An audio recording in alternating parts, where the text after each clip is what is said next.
So, my name is Miriam Bistovic. I'm here on behalf of the Leo Baeck Institute. And the Leo Baeck Institute, for those of you who might not know us, is an organization, an institute, a research facility, a library, and an archive. We were founded in 1955 by Jewish emigres, and our major purpose has been and continues to be to preserve and promote German Jewish history and culture and everyday life. And our holdings span more than 5 centuries. But I'm not solely here because I'm a member of the Leo Baeck Institute, but moreover, I'm also a member of the jury of the Obermayer Awards. And I believe most of you who are here will know about the Obermayer Awards. And together with the Widen the Circle and its director, Joel Obermayer, it is my uttermost pleasure to welcome you today to the first episode of the series Conversation with the Winners. Today's exciting online conversation will be with Katharina Oguntoye, who was awarded an Obermayer Award for her lifetime achievements.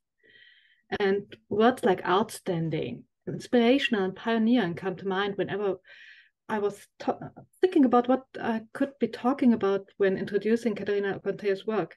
And still, all of those words fall short, and they can only capture a fraction of what her whole work has been for the couple of decades that she's already been active. The impact of her research, her expertise, her engagement for the Afro-American and Afro-German community more, especially the LGBTQ movement in Central Europe and German historiography in its entirety cannot be measured by words. And as many of you might know, the Obermayer Awards were established almost a quarter of a century ago, and for the past decades, those awards were bestowed to outstanding individuals who have often committed years, if not even decades of their lives, to remembrance work that relates to Jewish history and culture. At first glance, Katharina Oguntoye's work and contribution might not fit into this mold, but to be honest, it's not about fitting into a mold or being in any way conformative, but our previous awardees were also chosen because they were willing to really be creative and counter those preconceived impressions. We, as jury members, believe that giving an award to somebody who is doing fabulous work and preserving, raising awareness of, or even breathing new life into history and culture of German Jewry or one of the other minority groups who were persecuted by the Nazis are well worthy of being recognized. And as such, we could not think of another person who has done as much for the Afro-German community as Katharina Oguntoye did, whose work has influenced and empowered so many young Black Germans, regardless of gender or citizenship. And with this, I'd like to hand over to Joel. So, Joel, the floor is yours. Thank you for that introduction, Miriam. I really appreciate it, and we really appreciate being able to partner with the Leo Baeck Institute. My name is Joel Obermayer, of course. I'm the Executive Director of Widen the Circle. Thank you, everyone, for joining us for our series, Conversations with the Award Winners. We're really excited to start this three-part series, talking with Katharina Oguntoye. I see her there now on screen. Before I turn to her, let me just mention two things. First, I want to mention our other two upcoming conversations. On April 4th, we'll have an event with an awardee named Annika de Ruyter, who is an award winner who does detective work related to objects and stolen objects, really, and has often used those objects to reunite long separated families. And then the second event that's coming up is on April 18th. It's with an award winner named Christoph Moni. He works in an area of Germany where the far right power is growing. And he does modern and very creative remembrance work that's energized young people and adults alike in his area. So that's on the 18th. The link for registration will be in the chat, and I hope some of you will consider joining us. And I will get to Katharina in just one more moment. I just want to introduce Widen the Circle for anybody for whom we are new. Widen the Circle uses history and remembrance to heal from historic injustice and to combat modern prejudice. And we do that by working or empowering individuals working on the local level in Germany and the United States who are using history to make a more just world. And we focus really on two specific histories, German Jewish history and the Holocaust and its legacies, and also the history of racism, mainly in the United States, although we have a relationship to, we can talk about that a little bit in Germany in this conversation. And we have 3 program areas. One is the awards, the Obermayer Awards that we've been talking about. The second is a network of remembrance activists we have in Germany, people who do serious remembrance and also fight prejudice. And the third thing we do is building bridges between people who deal with the legacy of really tough history in different places, primarily the United States and Germany. And we have a fellowship program that does that. So that's Widen the Circle. And now I want to turn to today's guest, Katharina Oguntoye. And we will be watching a short film about her, and then we'll be talking to her a little bit.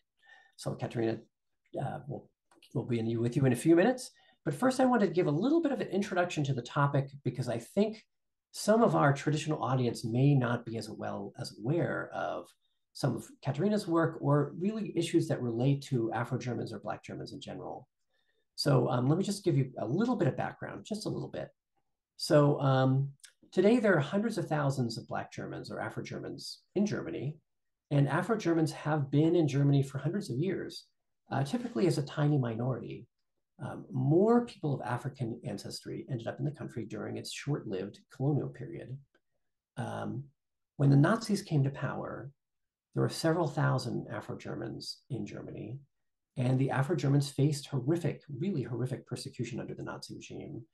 Many were forcibly sterilized, many ended up in concentration camps. And yet, after the war, the history of the Afro-Germans was largely ignored in general, and by even the beginnings of German remembrance culture. And here are just 2 examples that I think illustrate this. So first off, to this day, Black people, Afro-Germans, are not officially recognized as having been persecuted by the Nazi regime, meaning they're not recognized by the German government. And while some Black survivors of persecution received compensation from the government post-1945, many did not, because this group was not recognized. And then second fact, which is also troubling to me, most people on this call, on this Zoom, will know what stumbling stones are, or Stolpersteine. These are small brass plaques that go outside the dwelling of somebody who was a victim of the Nazis. And of course, there are thousands upon thousands of them in Germany and across Europe. And as of 2020, there were more than 80,000 of these stumbling stones, many for Jewish victims of the Nazis, but also other groups as well.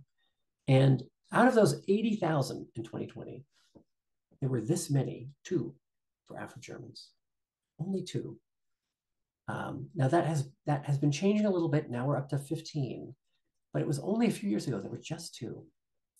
And so Katharina Oguntoye's pioneering work has changed this situation and is continuing to change and influence it in a powerful way. As an Afro-German scholar and activist, she has turned her own experience into powerful lessons about identity, about pride and mutual respect. Together with other pioneers in the 1980s, she broke down barriers, helping mainstream society learn about the experiences of people of color. And finally, members of this important minority group had a chance to tell their own stories, as we'll hear, and to be recognized and to make a difference together.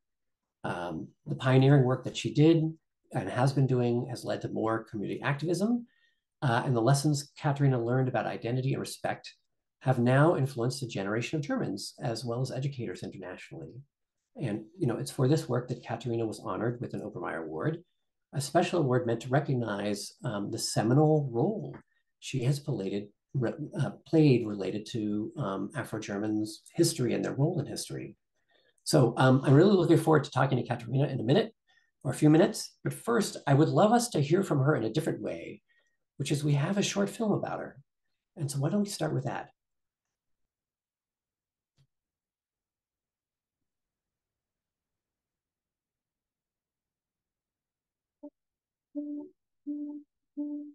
Mein Name ist Katharina Oguntoye. Ich bin Historikerin, bin in Deutschland aufgewachsen, habe dann hier Geschichte studiert, habe mich hier in der Frauenbewegung engagiert und dann kam sozusagen die Anregung von Audre Lorde, das Buch Farbe bekennt zu machen, das erste Buch zu afrodeutschen Menschen, schwarzen Deutschen, und dadurch hat nochmal ein ganz neues Thema für mich sich eröffnet, nämlich das Thema Rassismus zu bearbeiten und als Historikerin eben auch das Thema Schwarze in der Geschichte in Deutschland immer wieder hervorzuheben. Katharina has been involved in really unearthing the longer history of a Black presence in Germany for many decades. She was involved in really one of the key pivotal publications. That's a book called Farbe bekennen. This is a book that really, from the first moment, Black activists, Black women were stepping out into the open and claiming a space, asking for rights, asking for their history to be made known, made visible. Und auf dem Titelfoto von Farbe bekennen, das sind ja die beiden älteren Schwestern, die sozusagen in der Weimarer Republik geboren waren. Und das ist einfach gar nicht hoch genug einzuschätzen, wie wichtig diese Erzählung der beiden waren. Also dass Erika und Doris Dieck, also geborene Dieck, bereit waren, über ihr Leben und ihre Geschichte zu sprechen. Das hat uns plötzlich von einem Tag auf den anderen die Geschichte eröffnet. Wir hatten vorher, wusste man, wie haben Schwarze im Nationalsozialismus überlebt? Haben sie überleben können? Wir hatten keine Ahnung, weil darüber gab es weder Forschung noch Berichte, nichts. Ja, und das heißt, diese waren die ersten Zeitzeugen, die gesprochen haben. Katharina unearthed was this longer history that had been effectively ignored for decades.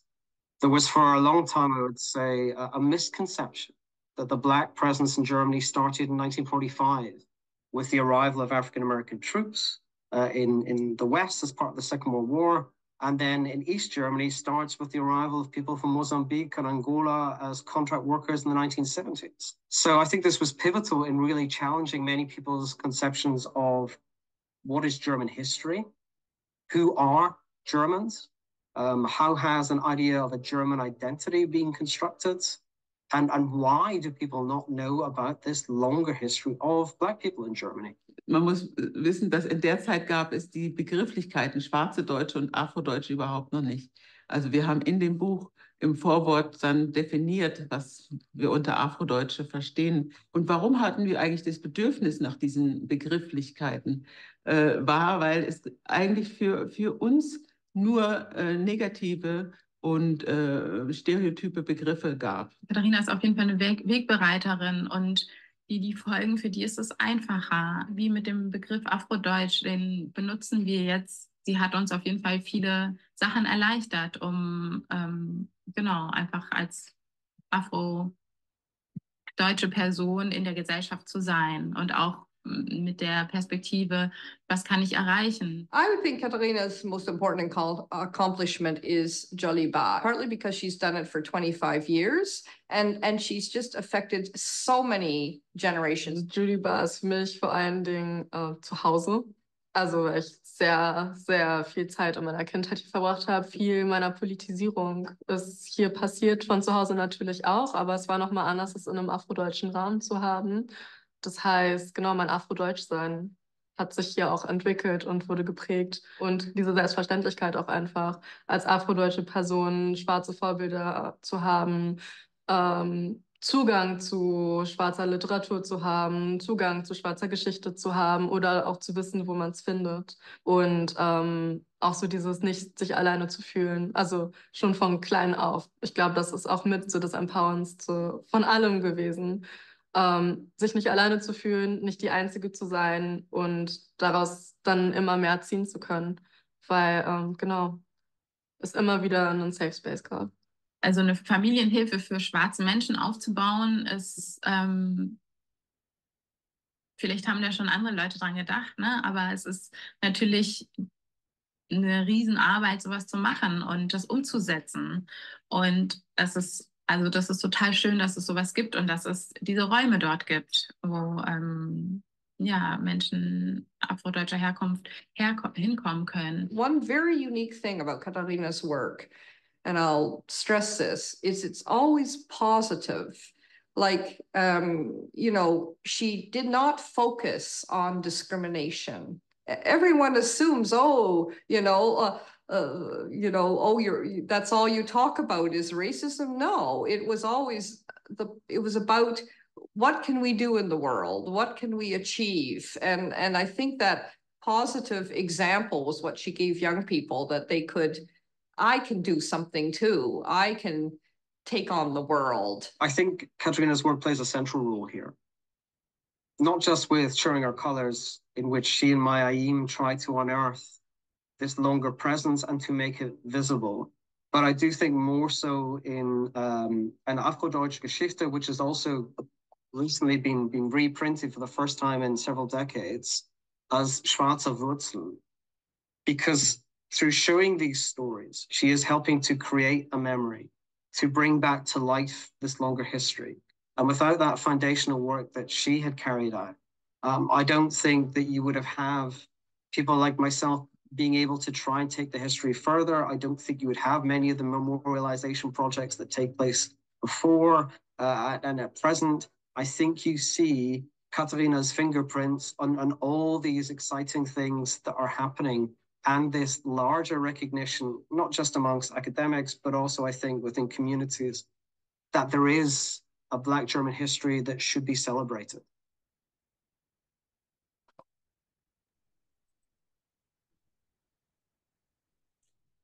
Great.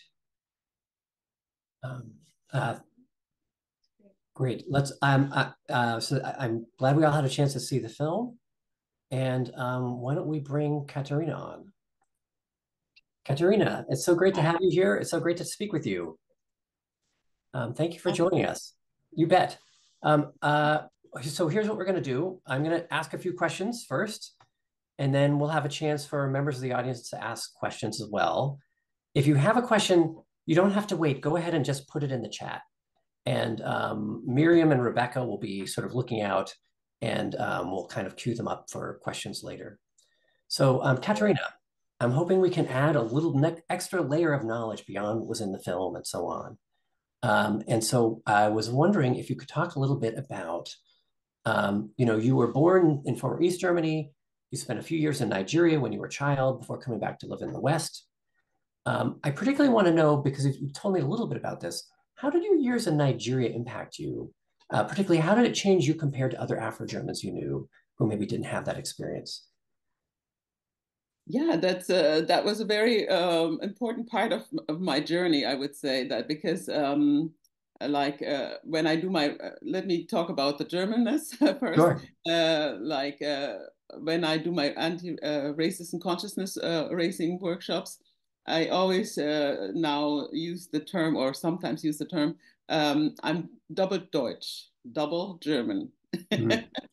And then I make a pause, and you can hear click, click, click, what's going on, And I say, but it's true, it's true. I did grow up in a double experience, like being socialized in the East. I was born in the East, and I went there till the first grade, till I was 7.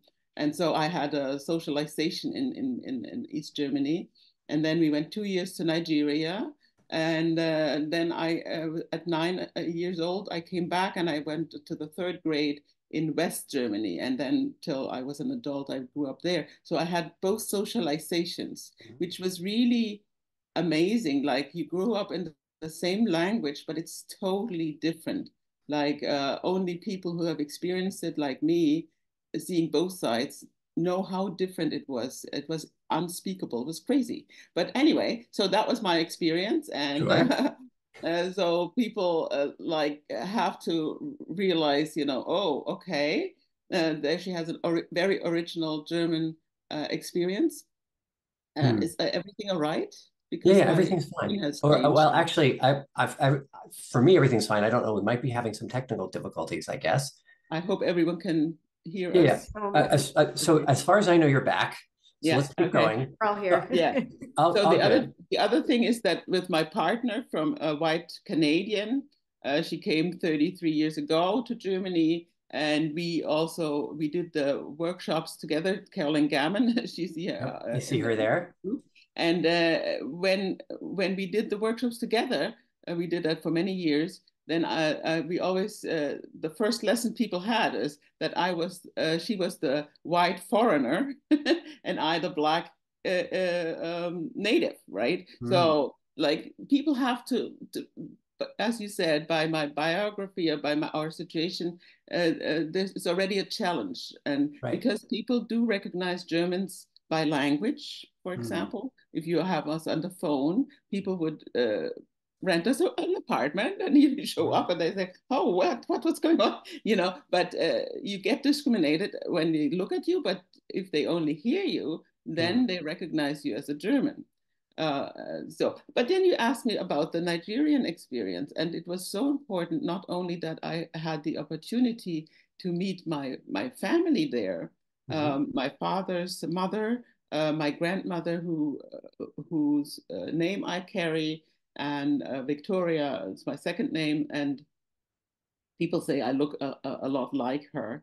So I have this very this luck to have also met her and connected with her quite strongly. But also he had 5 brothers, so there are a lot of cousins, and I had family there, and that was very important when I went back to Germany to have my own experience of Africa, because all in my youth and childhood, when I grew up, all that came from the outside was just stereotypes, prejudices, and disappreciation. So it was very important to me that from my family, from my father, which is not with all people, but my father and my mother, who's a white German, they both appreciated Africa and Nigeria and the Nigerian culture. I learned, you know, people talk about the Benin bronzes these days, right? Have you heard about the Benin bronzes? Sure.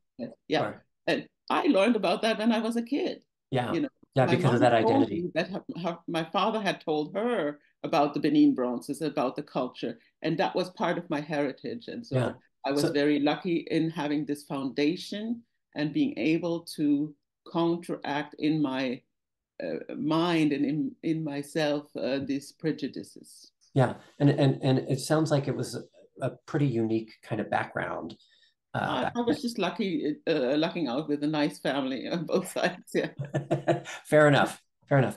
So I want to jump forward a little bit and talk a little bit about the book Showing Your Colors, which was mentioned in the film, obviously. And, you know, Showing Your Colors, excuse me, that's rest of the title, Afro-German Women Speak Out. There we go. Yes. Perfect. It means Farbe bekennen.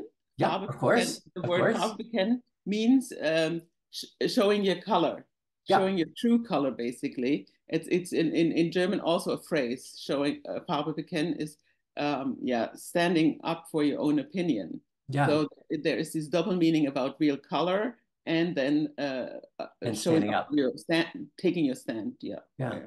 So I just wanted to ask, you co-edited the book with the late poet Maya Ayim. You gave voice to an unheard population through all these stories about them. Can you just talk very briefly? There we go. There we go. And as I understand it, you were only 24 when you wrote this book. Yeah. It was crazy. Yeah. Very young. Very young. Yes, I was shy. Believe it or not, I have a shy personality. Really? Actually, I do find that hard to believe. What were you trying to accomplish with the book? First, as you said, like I was 24 or something, and Mai was even 1.5 years younger. So when the publisher from the little feminist publishing house and Audre Lorde sat us down and asked us to write a book with her about the Afro-German experience, we were shocked because we were not public persons. We were young people, youngsters without experience. She had met, the publisher had met Maya Ayim at a conference where she spoke up. I mean, we were people who obviously were ready to speak up and yeah, make a stand. But we were very young, so we didn't have experience, and it was very frightening to speak for a whole group of a population. That was scary. Like, oh my God, how can I match these shoes? You know, how can I take that responsibility? And therefore, we were, yeah, very confused. And Audre Lorde, she tried to encourage us with the sentence, take that opportunity and introduce yourself to each other and to the world. So that was, whoa. Yeah, that sounds like a big one. Yes, that was it gives me the shivers still.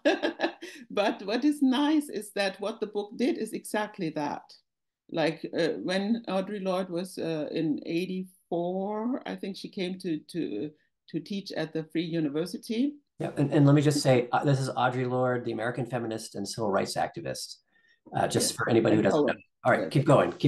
Yes, and she came to she was invited to the Free University to teach literature and Black literature and creative writing. And I was in her seminar. That's how I got to know her. And she said to her publisher, "Look, I'm coming to Germany. I never heard about Black Germans, Black people in Germany, but I'm sure they must be there." You know. So she asked to be connected to Black people there. And that was typical for Audre because she looked for it. And then they helped her find people, especially in Berlin. You have a huge community of African American people. So that was people she connected with. And then my IAM, this publisher, she said, yeah, that Audre wants to meet her and so on. So Audre had gotten to know us by asking, looking for us and listening to us, which was very unique because people at that time were not, they didn't have us on the radar and they only had prejudices about us. And they knew already, you know, who we are. We are exotic exceptions, you know, something like that. But yeah, she asked, how is your life? What's going on for you? How do you feel? And all these things. And I remember one time I sat next to her and she said, how do you feel? And I started answering and she said something else. And I said, but you asked me. And she said, oh, sorry. Yes, of course. And then she started listening again, you know, like she's not a holy saint, but she did listen. And she was interested. Yes, genuinely interested. That was really unique with her. And therefore she had experienced in that half year how we were so isolated as Black people in Germany, each of us with their own struggle and trying to find out who we are and so on, and different experiences. And that's what she referred to when she said, introduce yourself to each other, because we did not know each other at that time. We did not have a group at that time. Only if you were lucky, you might have, you know, through would you say that in some ways you were struggling in your own silos and you were trying to break down those silos a little bit? No, maybe that's not the right metaphor. Well, we didn't know that we could because we didn't know the others were there. So you did struggle, but your own private struggle, right? Everyone and each one had their own way and tried to cope somehow, you know, with all the difficulties.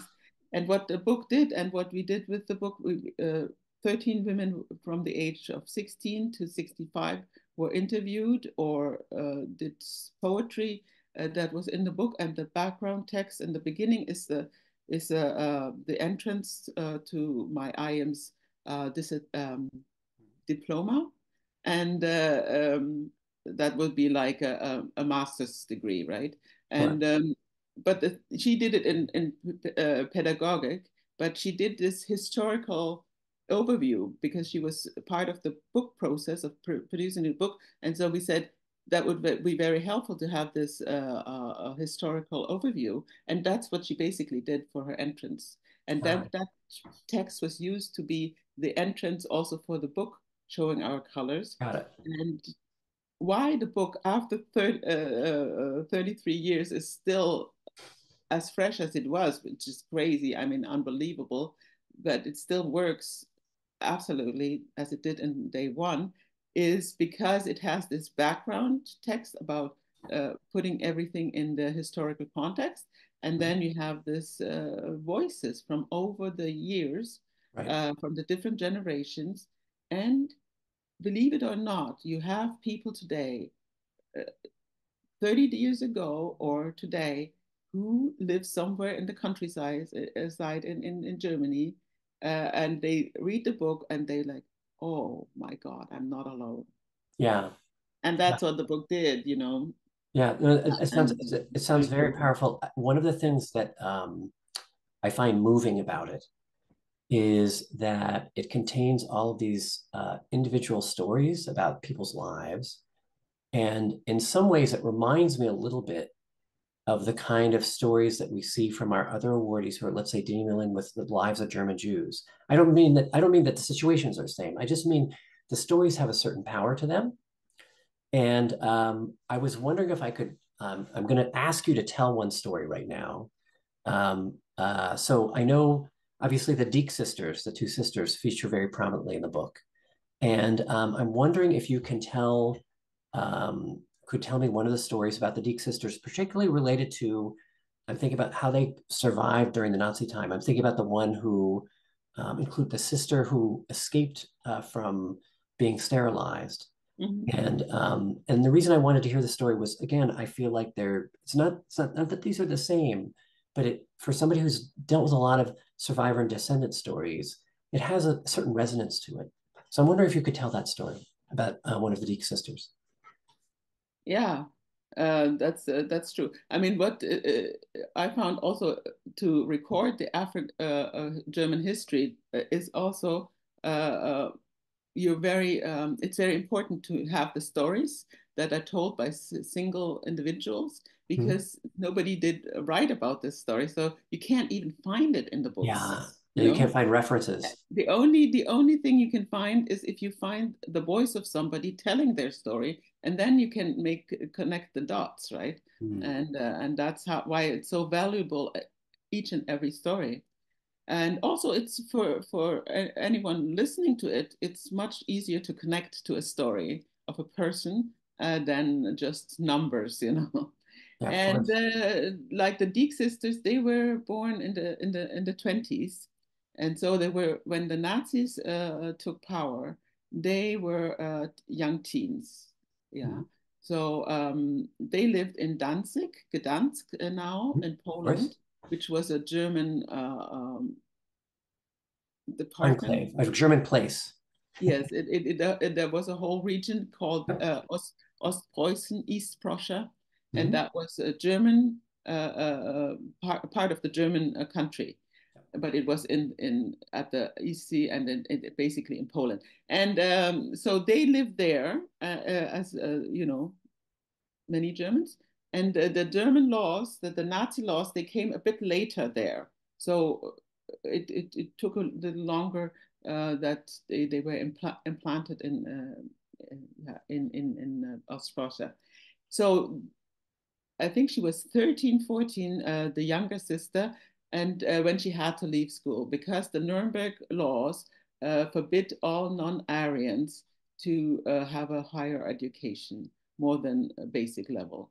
And so her father, who was the African, you know, the African who had come from the African colony of Cameroon, and he had already lived there for over 30 years in Germany, and now he's there, an older fellow, and the Nazis coming in and taking away his rights and the rights of his kids. And he had planned for his kids to have a good education, to be married nicely and whatnot.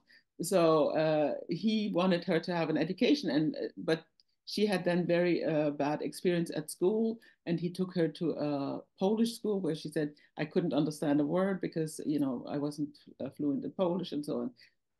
But so they survived and struggled. And when she was then at the age to go to work, she went to a firm in the countryside and in Danzig, and the owner said, okay, I'll employ you. But when she came back after the summer, he said, oh my God, you know, because she had tanned. Yeah. He said, "Oh, you're black," but did not send her away. He did keep her in that firm, and she did survive the war through working in that firm. And the name of that firm, the guy was Deke, funny enough. His name was written differently, but had some similar last name. And she found out later why he did it, why he didn't send her away, was because his wife was Jewish. And he had sent his wife to England to survive, right? And so he was very motivated and went out on a limb to support her and so did the other people in the company, that they would not tell on her, that they would allow her to when the Nazis came and did controls, then she was sent into the back and nobody told on her. That's some very important lesson about the persecution times, that you cannot survive alone. You always have people around you helping you. And here you have a whole company of colleagues who did support the survival of Doris Deke. But you asked me about the story that was even a few years earlier, when she was picked up by the Gestapo, but the Gestapo was, so the state police was made up of regular police people. Yeah, regular police people. Oh. You have like people, being and her father, as I said already, had lived in Germany for over 30 years, and he had lived in Danzig for many years. He was a city known person. They said, that's our African. He was the only African living there, and so people did. He was in the with the firefighters. He was in all kinds of associations. What you did as a person being living there, and his job was being a salesperson. Anyway, import-export salesperson. What I wanted to say, why I'm saying that, is that he was known, and the police fellow, who had picked her up with his colleague, he was sad. He was feeling sorry for her. He knew her father, of course, because everyone knew her father, and he was the African right. In our town, and she was crying because she didn't really know what's going on, but they was taking her to the doctors. And so she was crying and crying and crying. And he was so like, don't cry. He tried to calm her down. Right. And am I right? They were taken to the doctors for this forced sterilization. Yes, that was the aim. But she knew that something was off and that something terrible was happening, but she didn't know what was happening. So they came to the doctor's office, and he was trying to console her. He was obviously upset. And then he sat her down in the waiting room, and he left the door open. And, and that was so interesting when they told their story, how much on the ball these people had to be to survive. So she said, she immediately clicked that this door was open and it was left open, and that was her chance to escape. And she ran. She ran away. She left the office. She got away. Nobody kept her from leaving. And that's why she then was not sterilized. And she said later that was so immense to her, because she had 2 kids later, and they were blonde, because she had married a white fellow, so German, so they were blonde as babies. And she said, like, because they were in the Nazi times, they were terrorized with getting a baby for the Führer, and right. These are blonde babies, but they're not for you. That's what her thought was. And she was so proud that she could have kids. And I know another survivor, and Carolyn wrote a biography about Johanna Krause, and she was sterilized. She was in forced labor, and she was from Dresden, and how she suffered her whole life that she could not have the baby. So like how individually that story, we talk about sterilization, and it's kind of a abstract thing, but for these people, it's each an individual a very life-altering experience. Of course. I'm going to jump forward here because I want to get to questions in a minute, but I do want to ask you one more question. And it relates to Joliba. So you founded several initiatives and organizations, but the one that many people, including the film, focus on is Joliba, which is 5 years old, right? It brings together families from many cultural backgrounds with an emphasis on those from the African diaspora. What I'm wondering is if you can talk about what kind of impact Joliba has had, and actually maybe let me say it a different way. We saw several people on that film, several young women, 2 young women really, who are part of Joliba. And I was wondering if you could talk a little bit about what has changed and what kind of hopes you have for young women like that who are involved with Joliba now. Oh, I'm just blessed. I think we are blessed that we have people following us. You know, they are the future, and it looks very good that they at least have a chance. They have yes, a chance to make things happen too. And then we can see now how talented they are. Like Rachel, she is who was pregnant in the film. The baby is here, and you know, like she's doing this sewing work. We in Joliba we combine haptic methods like sewing, like this was sewn by one of my people in the sewing workshop, and you know, or felting or stone mazing, anything we do use it. Like there's one guy who's a designer. He's Bino at the moment from Guinea. He did a weaving workshop the other day. I mean, like, it's just fantastic to use these haptic methods and not to, as Carolyn said, we are not focusing on how do you feel with your discrimination. No, we are trying to say, how can you tell your story? While you're doing this weaving, you can then weave the memories in, or you can make a felting image of something that is typical for your country or the place you come from. And by doing that, then you can tell other people about yourself and your story. So this is very, to me, very important. And in Joliba, which was interesting, I wanted to do a Black association, basically. You know, I founded it with an Afro-Brazilian psychotherapist. Mm-hmm. And the 2 of us, we wanted to do a project that focused on the needs of Black families. But then when we started, we found out, oh, okay, there's a transgender kid coming right there. You know, she had an Afro-German sibling, but then because she was in need, she came to his therapy. And I learned that was the first encounter to me with a transgender child. I was like, oh, I've never seen that before. Or then we asked to help Afro-German families. But then we had a Turkish family or a Sinti and Roma family coming first to us. Of course, we said, okay, how can we provide now help in this situation? And through this experience, and also the workers who came from different walks of life. So I figured that to take the people who come and the stories that come to our association and let them weave together. Right.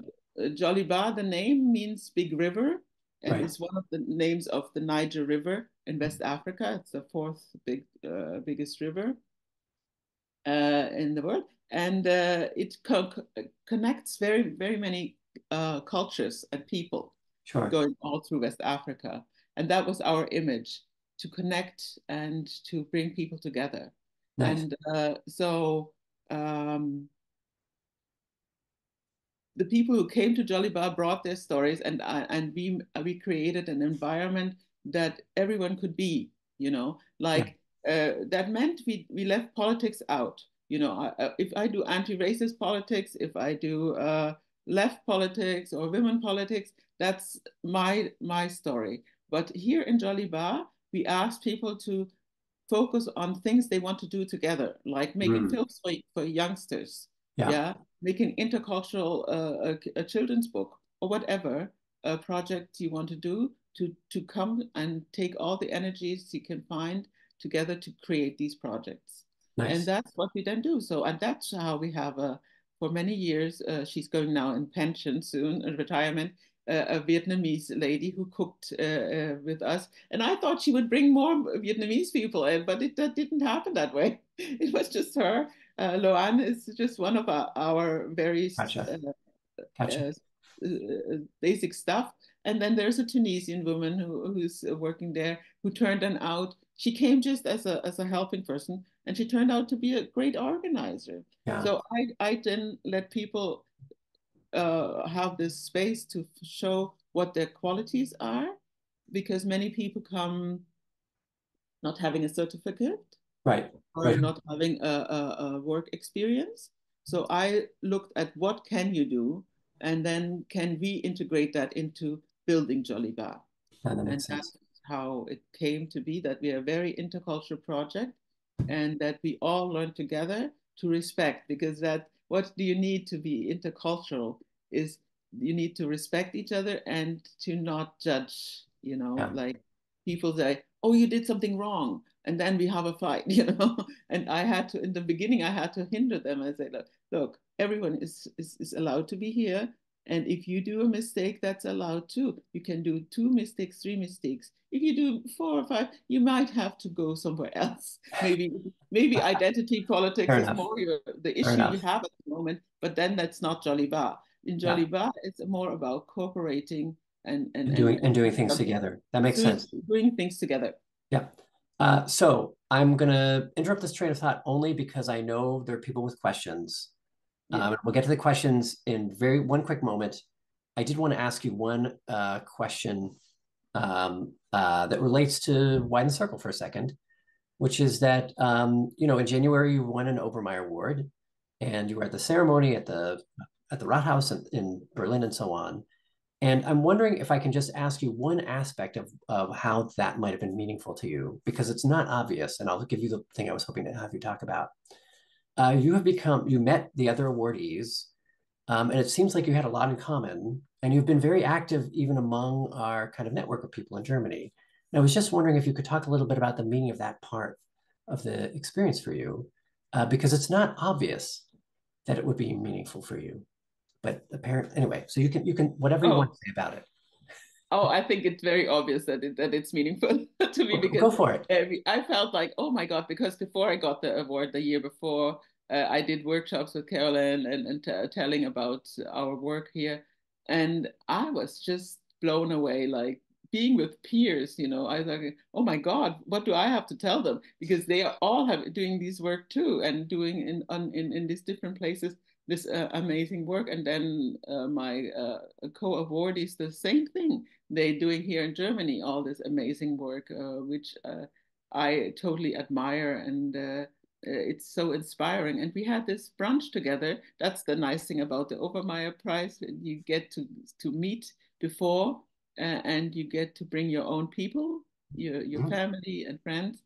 And so support people, which was also very special. I never had that before. And if you get an award, you're always a bit alone. You have one person with you, but then to share that with your own group of friends and people is really special. Right. And to meet these other awardees and co-activists, this is so wonderful. And you don't feel as you're the only silly one,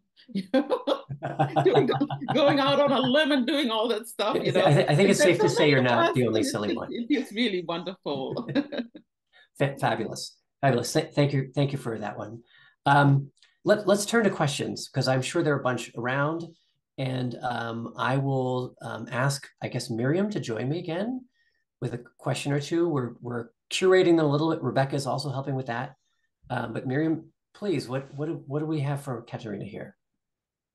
So first of all, thank you, both of you, but especially to Katharina.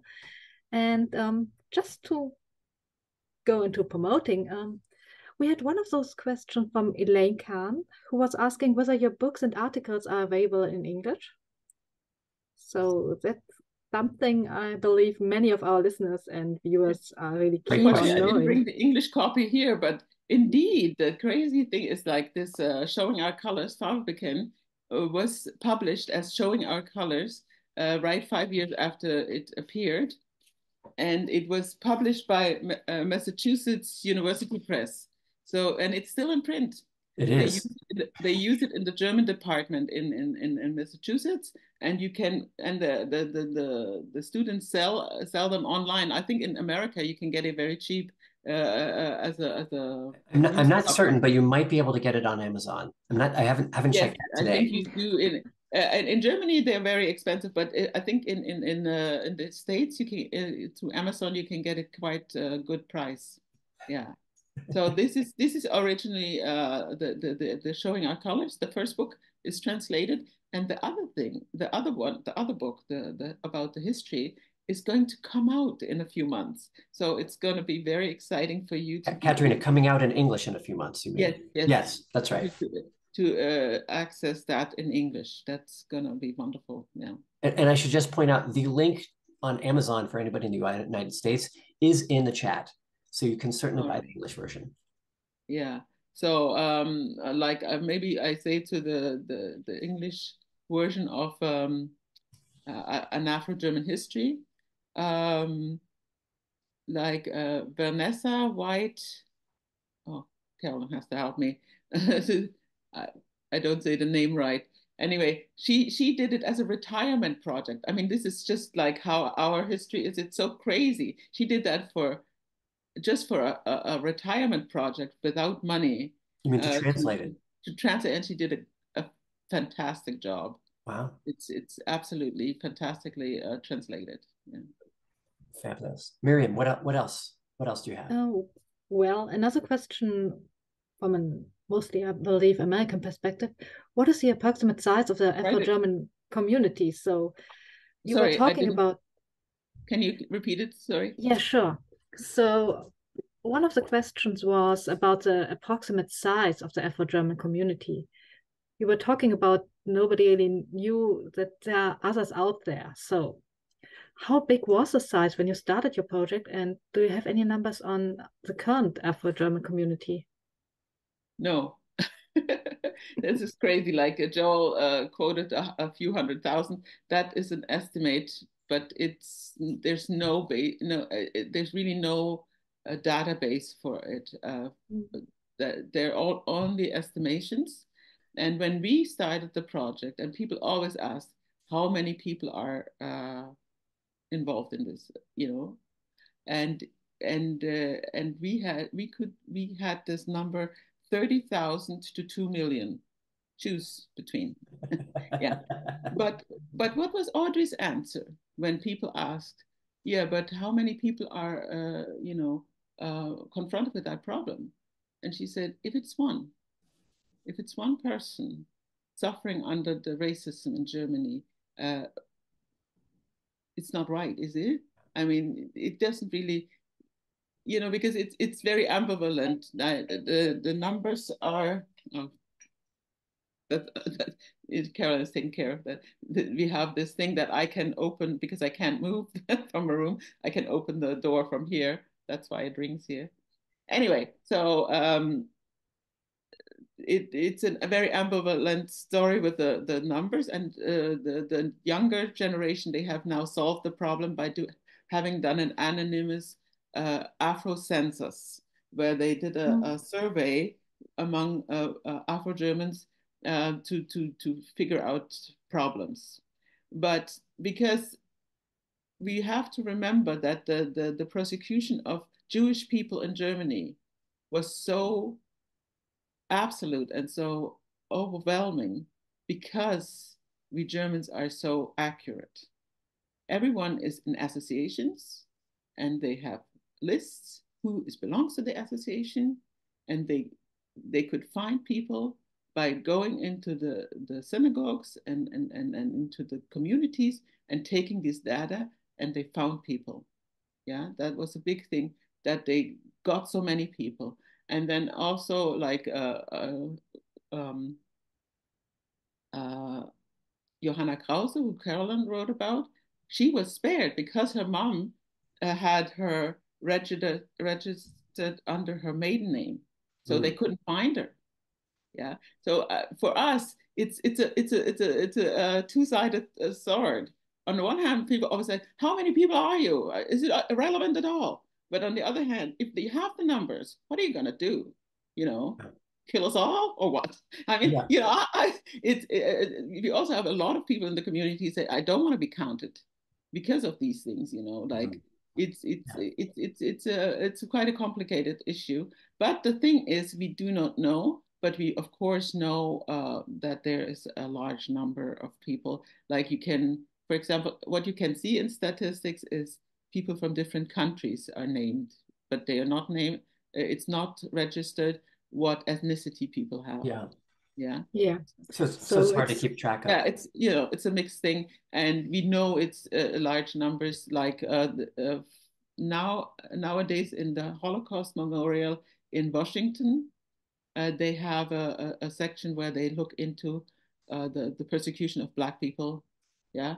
It is important to look for the evidences for documentation, but I just wanted to tell the story about the two-sided sword about numbers. Yeah, of course. Let me jump in for a quick second. Miriam, I assume we have a few more questions, correct? You have more to go. And a couple more still left. So I see what time it is, and my thought is maybe what we should do is I can sort of wrap up kind of the end of the hour part, and then maybe Katharina, are you willing to stick on for a few more minutes and answer a few more questions for those who can stay around? Great. So I think that's what we should do. So Miriam, please stay on. We'll get to those questions, and for those of you who can stick with us, please do. I just want to make sure those who have to leave, you know that they can go. So, and this gives me a chance to thank you, Katharina, and still talk to you a little bit more. So first, thank you, Katharina, our speaker, and thank you to the Leo Baeck Institute for partnering with us. These are great questions, and Katharina, I really appreciate the window into your life and to your work together.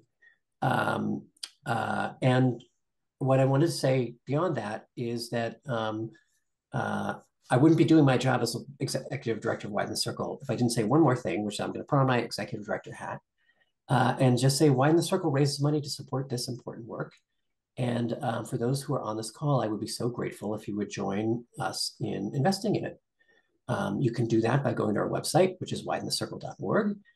You can also, if you want, just come find out more and encourage others to do so. And again, you can do that also on our website, widenthecircle.org. And then let me give you two quick reminders.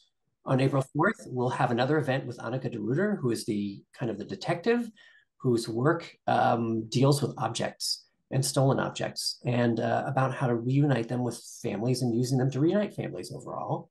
And on April 18th, we'll have an event with our awardee, Christoph Moni, who works in an area where the far right is very strong, and is really known for the innovative and creative approach that he takes to remembrance. This has really energized a lot of people in his community. And I'm pretty sure we're going to share the registration link for those two. And then I'll just say for everyone, thank you so much for your thoughtful questions. For those of you who can stick on, we're going to keep answering some questions. We'll keep things going with Katharina. For those of you who have something else to do with your day, we understand. Thank you for joining us. Just take 10 seconds and then we'll get the next question. Okay, I think that's good enough. Miriam, what do you have next? Oh, well, I hope that Tatiana Meschede is still with us, and she was wondering how the whole conversation has changed since 2020, for example, because she just started reading Farbe bekennen and wanted to know how it was to talk about Afro-Germans or Blacks in Germany, and has there been an increase in the awareness of racism since 2020? Since 2020. Yeah, 2020. Yeah, I'm just confirming what the date is like. Yeah. 2020, you mean the incident with George Floyd, or why you're referring to 2020? I assume because she's sitting at Brandeis University, so it's more of an American spin to the whole question. But I would say it's a good guess that it might be related to George Floyd, since that did change some of the dynamics. Yeah. And that made a whole difference. I mean, it's crazy because Tatiana's just said yes, it is. It's related to George Floyd. Yeah. So there we go. Perfect. Wonderful. The years before the book came out in 86, And when you then think it took nearly 40 years for the mainstream to acknowledge the issue of racism in Germany. I mean, through George Floyd, the murder of George Floyd, which was a public lynching, if we just really think of what it was and what everyone witnessed, and everyone witnessed it. That was the difference between all the different the murders that happened between and afterward, before and afterwards. But because we all had to witness that, that's why people finally confronted this, looking into this issue of racism. And all these years before, when we did our work, the good thing was that we, on the one hand, were talking, finding our own identity, talking about who are we. We created the names Afro-German and Black German, Schwarze Deutsche, to give ourselves an identity. And what does it mean? And we have this federal meetings that happen every year now, 40 years this year, I think the first time, the 40th anniversary. And there's like 400 Black people, and also from Switzerland and Austria, coming together and meeting. And half of them are young people, kids and young people. It's really cool. Anyway, so we had this working on our own identity and our own community, which makes it less painful how long it took society to take on that issue, right? And I said yesterday to Tahir Della, who is leading the Afro-German federal group, I said, like, oh my God, if you knew at the beginning how long it would take, you would never start, right? That's why it's good you're young and impatient in the beginning. Yeah, but it takes a long time. I would say it takes 10, 20 years till the terminology, Black Germans and Afro-German, really replace the old stigmatized terms like mulatto, colored, what else we have? Mixed, I grew up with mixed, for example. In German, it's Mischling, which really doesn't sound nice. But it was just a term, right? Like, and also they were called war babies. I forgot the German term. Anyway, so like 5 years ago, there came the book out from this generation of people who were from African American heritage, and they called themselves children of the Befreiung, the freeing, liberation, children of liberation. That this is really who they are, and not occupation babies, right? Yeah. So that has changed the terminology and the acknowledgement from the society. It took 2013. It was the first time I heard a high-ranking government person saying, "Oh, there's something we have not had on our view. Like we did not think of it, and it's important." Before, people always say, who are these people? I mean, is there any people? Do you need an association for Black people? I mean, nobody said, do you need an association for Vietnamese people? I mean, like, but they would always say, do you need an organization for Black people? Because Black people should not organize, and they should not stick together, and they should not have power and empower themselves. That's all, what you can read when you hear these sentences. That's the real meaning of it. So it took a long time, but I think when I talk to young people, I always say it's really worthwhile being there for the long haul. In German we say einen langen Atem haben. To have and you need it, especially in Germany. Yeah, it's everywhere. Yeah. Miriam, do you have any more questions? Well, I had one which was more or less answered now, because it was a question of what kind of impact did you expect your book to have, and how did it turn out, and was it differently than what you expected? We definitely did not expect it to be such a long long-lived thing. For example, sorry, I have to ask, can you get the yes, this outlet? Yes. The white thing? Because my battery is low. Mm. And so what we didn't think is that it would be so long a modern book. But then I think Audrey or somebody encouraged us to do this publicity work. Caroline, is this too loud? It's short, sorry. No, it's not. I can't talk when it's so loud. Tut mir leid.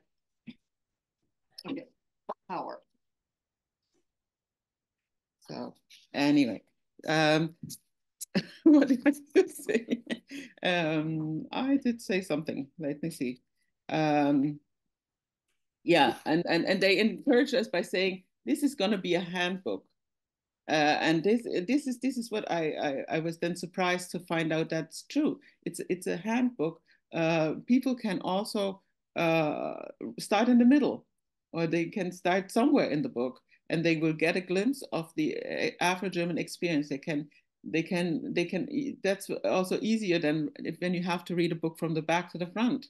You can read it from wherever you want, and this is what makes it very valuable.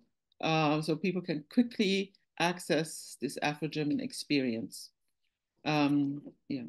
And what else? The other thing I thought because it was the 80s, so it was the time of the women's movement. And that's why we discussed it. It was a women's publishing house. And we wanted to make this point because the thing is, when you at that time were talking about men and women together, the women would disappear from the view, right? And so it was very important to us to make women visible and the female experience. And so we did not want to step back. We discussed it, but we said, no, we really, from a feminist perspective, we want to stick to make the women experience public, visible. And my justification somehow was also to say, I think that shortly after our book is going to be out, there's going to be a book on Black men. I was quite sure, but it did never happen ever. And what happened was that then we have some individual, very interesting biographies that people wrote, men wrote, but then also it was the hip hop movement, the Afro-German hip hop movement, where Afro-German men expressed their side of things, their emotions, and so on. So that was very surprising to me in the end. Like you have Afrop, Torch, Advanced Chemistry, all these people, they wrote films and songs about Afro-Germans and the racism experience. Brothers Keepers is also one mixed group. And but when we had the first readings, right, the book came out at the book fair in October '86, and right in the next month, the readings started. That people would meet in different towns, like in Munich or in Frankfurt, of course. So we were invited, did the first reading of Farbe bekennen for the community or organized by the community in Munich. I was the only one from the authors at that reading, and there was a lot of Afro-Germans who had just started meeting up and so on. And so we choose excerpts that were read by different people. And some men, some young men, some women would read this. And what the experience was that it didn't matter who had written that, who had said these things in the book. It did not matter the names of the people. It did not matter the gender, because it was evident right away that it's our experience, that it's the universal Black German experience that is represented in the book. And that's, I think, what made it then in the end so valuable. Yeah. Wonderful. Thank you. I think those are all of the questions we have for now. So I just want to finish up by just saying thank you to Katharina for your insights, for your explanations, for spending this time with us. I also want to thank Miriam for the questions and so on. And thank you to everyone for joining us. And please come join us again for our next event. Thanks a lot for your work. I'm honored to do it with somebody like you, for sure. Please. So thank you, everyone. Bye. Bye. Bye.